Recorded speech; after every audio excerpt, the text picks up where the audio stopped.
Page 2 here in the review is we're going to work on balancing some different equations. So the first part we're going to do is just some basic equations where you're going to add some numbers in order to balance it. First one we have is a combination of sodium phosphate and potassium hydroxide. It's a double replacement reaction. And so what we have right here is we have 3 sodiums on this side, but we started off with just 1. So we added 3 right there, which gives me 3 hydroxides over here. So I'm going to add a 3 to this side, giving me 3 hydroxides.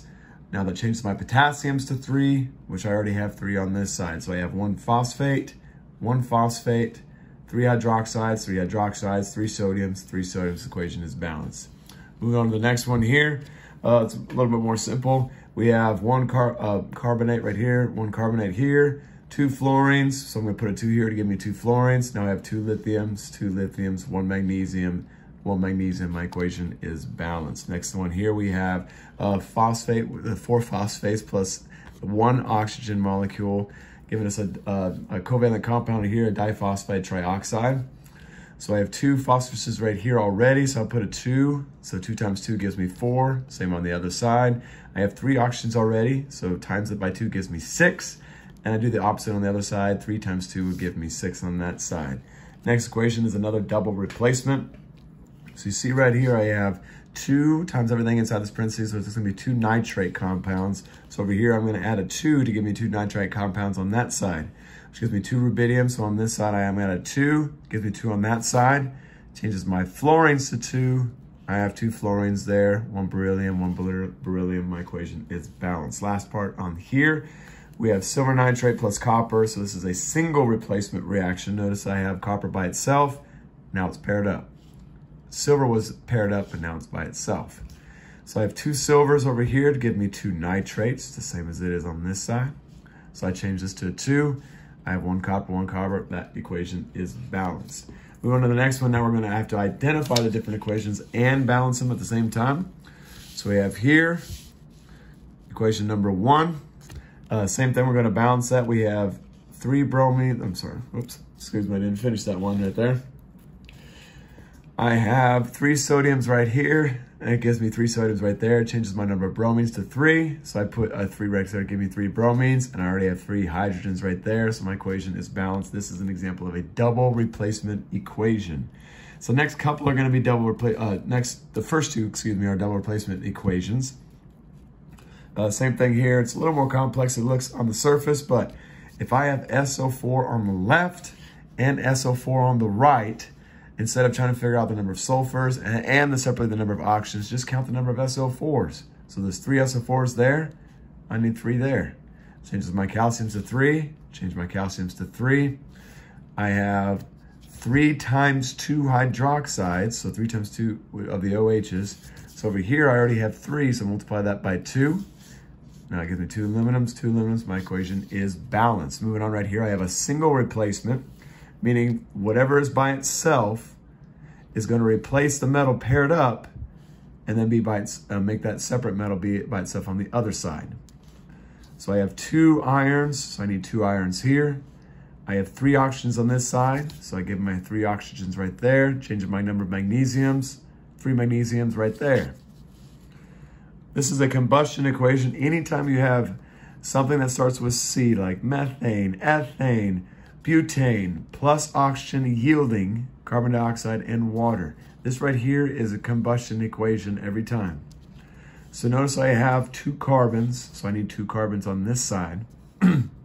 Excuse me. I have 4 hydrogens here, so I change this number to a 2, give me 2 times 2, 4 hydrogens. So I have to combine, I have 2 oxygens here, plus 4, give me 6 total. So I already have 2 over here, so 3 times 2 would give me 6. Last question right here is a decomposition. I only have 1 molecule on the left side of the arrow, and then I have 2 separate on the right. So it's deconstructing from 1 large compound into 2 smaller compounds here. This one's a little trickier because you have an odd number of oxygens on the right as opposed to the left. So an easy way to think of this is that this odd number, I'm going to make it an even. So multiply by 2, this gives me 6 oxygens on the right-hand side, on right here. So 6 plus 2 gives me 8. but I also have 2 lead, so I need to make this lead a 2. If I check my oxygens, this is 8 oxygens here, 8 oxygen here. That equation is now balanced. Last part is single replacement equations. So we're going to that activity series chart. If you remember that lithium is at the top, all the way down at the bottom is gold. Whichever element that is by itself, if it is higher on that chart, it will replace the one that is lower. So the first equation here, I have copper and silver. Now copper is higher on the chart than silver. So it's going to be a stronger compound that's going to replace silver, and silver is now going to be by itself on the other side. And then I balance my equation. We're going to assume here that copper is copper 2, making my equation here. So I have 2 nitrates, changing this to 2 nitrates, giving me 2 silvers right there.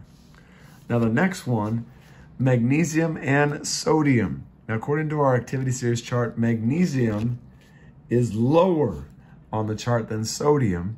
So this element is not strong enough to overtake sodium and to remove it from that bond. So we're going to write no reaction, or as I say, no RXN. Next one here, we have fluorine gas plus aluminum chloride. Now the tricky thing here is we're not looking at aluminum anymore. We're looking at chlorine, because this thing that is by itself is a halogen. Halogen is higher on the activity series than chlorine, so it's going to replace chlorine, making chlorine go by itself. I'm going to do a little more work balancing here. Since fluorine is a 2, it's a diatomic element, and chlorine is also a diatomic element, so I have to give it a 2.